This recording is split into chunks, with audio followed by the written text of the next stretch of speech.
खुलुमबाय बिथोरनि चेनेल गासैखौबो बरायबाय। आंनि चेनेलखौ साबस्क्राइब खालायदो आरो बे खाथिनि बेल आइकन बेलखौ बुथुमनानै होदो जाहाथे गोदान फिडिअ बानो सिगां नटिफिकेसन सहैनाय बायदि। बड'लेण्ड मुलुगसोलोंसालिनि एबसु 14थि बोसोरसालिया जथुम्मायाव एबसुनि आफादगिरि दिपेन बर' बिथाङा माखासे बिबुंथि होदों। महर इन्टारटेनमेन्ट सावथुन प्रडाक्शननि दैदेननायाव प्रिमियाम सं बसुमतारी जावलिया सावथुनखौ दिनै थामहिनबा 19 नबेम्बर 5 रिंगानिफ्राय हारिमु हाबाफारिजों लोगोसे बेखेवनाय जासिगोन। बावखुंग्रि समस्तिनि सिङाव थानाय क'क्राझार सिलगारा लामानिफ्राय जानगारनानै फालुक राजानि मायदांगुरि साहा बागानसिम लामाखौ गोदानै लुफिननायनि मैया बेखेवनाय जेंना हाबाफारि जायो।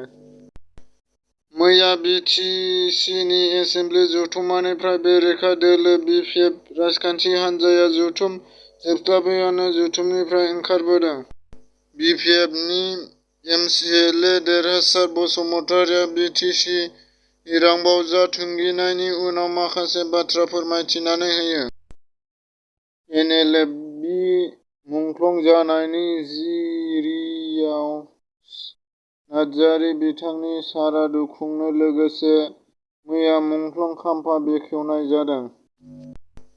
बड'लेण्ड मुलुगसोलोंसालिमानि जायखिजाया जेंनानि सायाव नायबिजिरनानै सुस्रांनायनि खामानि मावगोन बे बाथ्राखौ बुंदों खनेन्द्र बसुमतारी बिथाङा।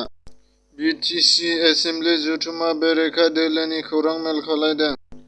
गोजां बोथोरनि रांबावजा जोबखांनायनि उनाव बि टि सि नि गाहाय मावफुं सोद्रोमा प्रमद बर'आ माखासे खोथा बुंदों जे बि टि सि आव बर' हारि एबा जायखि हारि माहारियानो थायाथों मानो जौगानायनि खामानि मावनांगौ।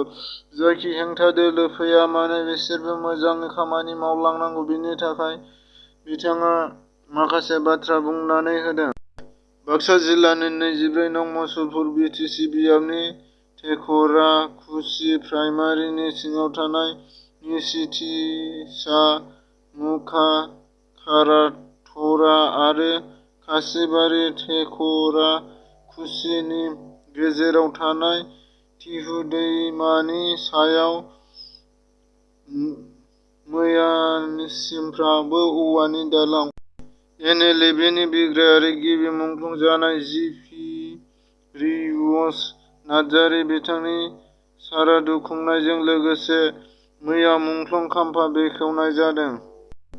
चिरां जिल्लानि सिङाव थानाय 13 नं. सिडली बियाबनि सत फाथरगावनि गामि रायजो राजाफोरा सुधि दैसायाव औवानि दालां बानायदों।